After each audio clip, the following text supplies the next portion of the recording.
I'm talking about top 0.01% people. Okay. Are they more at the top 0.01% or more empathetic people and really nice people? 0.001. So let me think about sample size and let me just think about who have I worked with. So 0.001 is 1 out of 100,000, right? So someone who's in like top 5 in the game. I know. I'm thinking about everything from esports athletes to entrepreneurs, influencers, to podcasters. To yeah. I think the majority of people, I would say less asshole than more asshole, but there's a caveat there, which is selection bias, because the people who come to me sometimes are assholes, but they come to me because they're a little bit more open-minded. They're a little bit more cognitively flexible.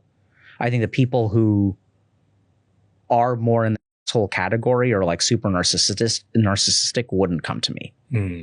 But I think definitely a lot of them are kind. And then the other problem with this question is that I tend to see the good in people. Some of the people that I work with that I would not call an asshole, I'm pretty sure many of the people in their life would call them an asshole. So that's a pretty big bias too. Yeah. I think I have this like little bias theory, which I believe in. I believe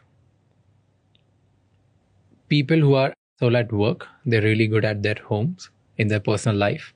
And people who are like an asshole in their personal life are really good at like public pleasing at the work life, right? And I've seen this. This is just anecdotal, right, observation which I'm sharing with you. Yeah, I've seen this almost true with almost everybody who I know. Yeah, who's at the top. Like they are like these amazing leaders. Everybody loves them. They're public pleasers. They are like just the most empathetic people.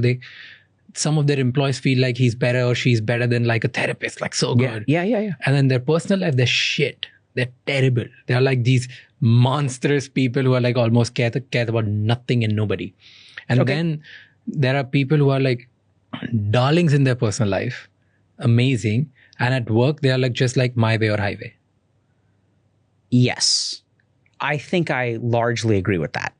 So let's understand why a little bit. I mean, I assume you're sharing that observation because you want me to. Yeah. So I won't go into too much detail. So as a psychiatrist, I treat anybody.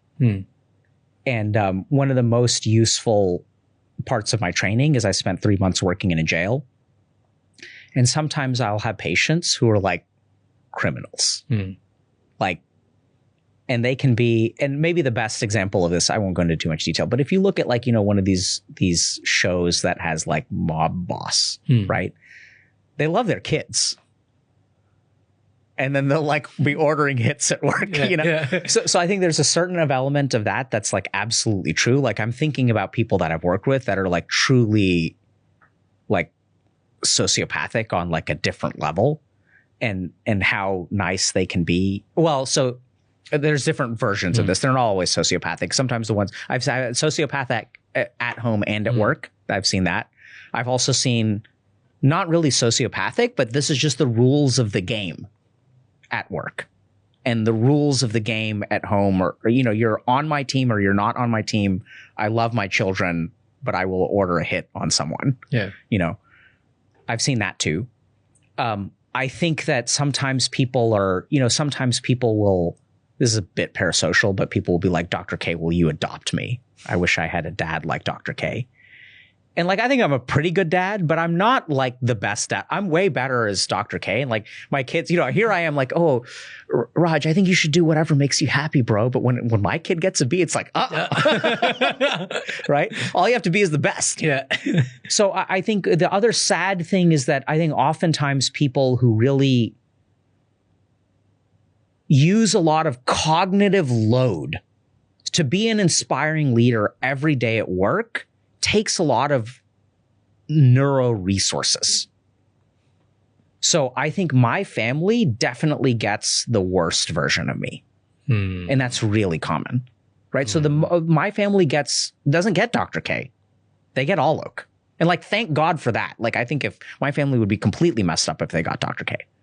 And I realized this some time ago that, my kids don't need a sannyasi as a dad. Yeah. That's not right.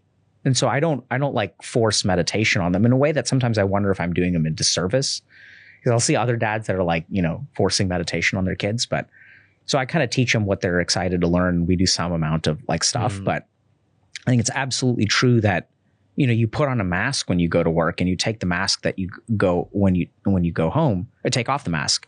And I think the real solution to that is to be authentic all throughout. If you're putting on a mask, it's got to come off. Yeah. So instead, change yourself to be like more authentic in both places. So don't try to be an inspiring leader, just be a regular human being, which once again, I was trying to explain to your team, like, I'm not that great.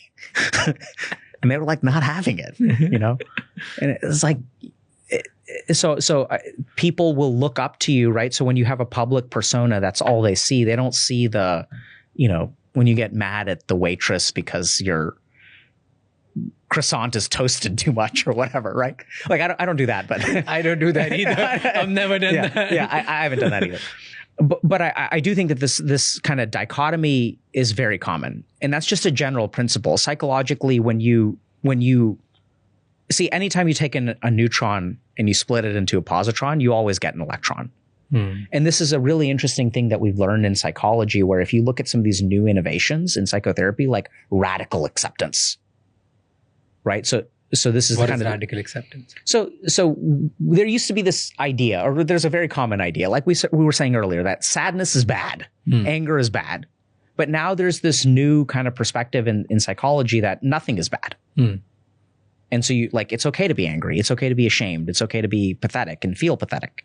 So one of the things that, made me a little bit internet famous is I'll say really mean things to people, like to their face.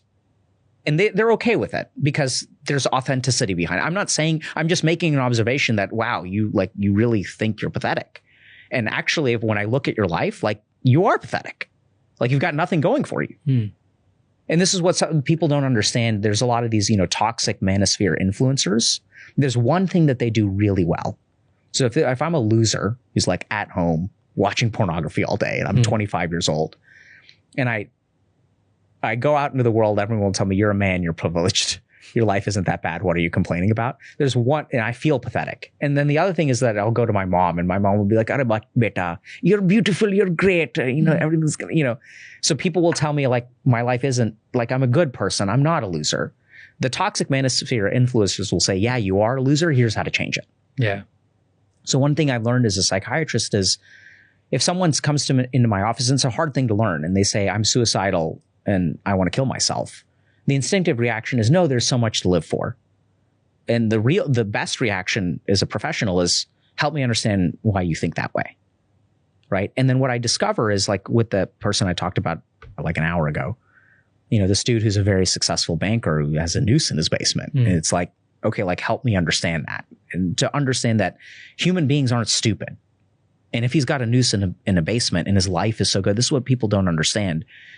There's got to be a really good reason, right? The gap between what you see and what there is, like, if this person is really successful, that means they're carrying around a really deep negative weight.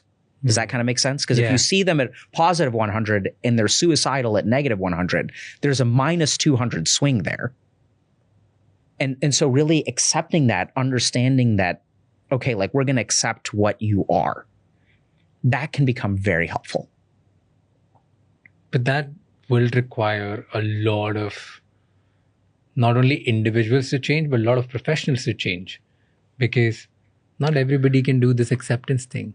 Yeah. So this is kind of, relating to this idea of like being one way at work and being one way at home. I think a big part of what acceptance teaches us is the value of authenticity, to stop being an actor and to be authentic. And so what I would say to people, and I know this is hard, you're right, it takes a lot of work. So, if I dislike you, Raj, the answer to that for me is not to pretend to be nice. It's to work on my dislike, to genuinely stop disliking you. Right? That requires a lot of work. True. So don't fake it till you make it. Like, really do that internal work, but it's so much easier to just pretend to be nice. Yeah.